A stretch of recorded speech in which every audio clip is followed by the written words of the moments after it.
All the variations of Leonard Church. Season 1, Church. Ghost Church, also Alpha Church. I really stopped paying attention after Caboose's mental version of Leonard from season 2. Tiny holographic Epsilon Church. All the representations of Leonard Church are impossible to name because he went in an infinite loop of time. There's Yellow Church. There's all the church clones. We'll count them as just one. There's Mongoose Church, Marathon Church, Dr. Leonard Church. You could make an argument that all the AI fragments are part of Leonard Church. Very good argument. Epsilon, when he descends down into the memory unit, he then goes through the recursive process, and we don't know how deep that goes. When he descends down and comes back up, he is in the alpha, where he has essentially ascended to being the alpha. Well, the characters evolved kind of on their own, and by on their own I mean the actor and the character kind of evolved together, whoever was playing it. In fact, Joel and I have a long-standing debate as to who was it that made Caboose so stupid. Early on he wasn't as dumb, and I thought I was just trying to play with the dialogue as much as possible, just to try and make it as funny as possible, and I think that sort of started a de-evolution process. I say it was him, because he started reading the lines in that fashion, and then he said I started sticking in words like kittens and, you know, love and rainbows and stuff like that. So I think we kind of fed off one another.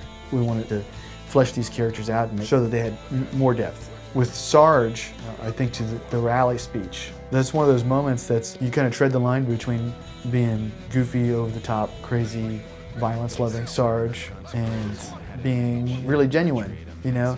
And it was an interesting time when we recorded it because I think we were all needing a rally speech because we were all tired and had been working around the clock, and I know I felt invigorated after reading that and delivering the lines, and I felt like, yeah, this is something real. Gosh, I think the character who surprised me the most in performance is probably Donut, because it was written, you know, to have really just kind of like one-note jokes from season 1.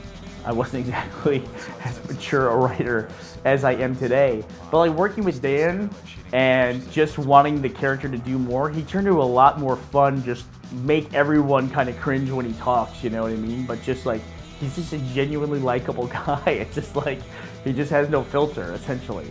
So he always surprised me a lot. And then I think on paper, the evolution of Tucker, where Tucker has went from being this kind of almost the blue team's Griff, where he was lazy, he was kind of debaucherous, and he evolved over time to feeling a sense of responsibility and actually being a good soldier. Like if you look back over, you know, the last few seasons Tucker was in, he's actually capable, which is, you know, that's a huge evolution for any of the Blood Gulch characters. The names that we started applying to the individual seasons were very important, and probably none was more important than season 6, Reconstruction. There's 3 main pillars there.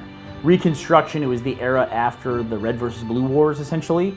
For our audience to watch, it's like what happens after the Blood Gulch Chronicles, and that calls back to the Reconstruction period in American history of the Civil War. Then also there was, early on in the series, it was the reconstruction of the red and blue teams. Like they had been dispersed. And so the early elements of that series were reconstructing the reds and blues to find out what happened to them and what was going on and where they were going. And then also the reconstruction, as the story goes on, the reconstruction of the alpha. The lofty goal of the meta is to collect all the fragments, or as many fragments as he can, of the AI and reconstruct the alpha. And when I say he, I'm, you know, refer to Maine there, but I mean, it's really, Sigma's the one that's driving all that.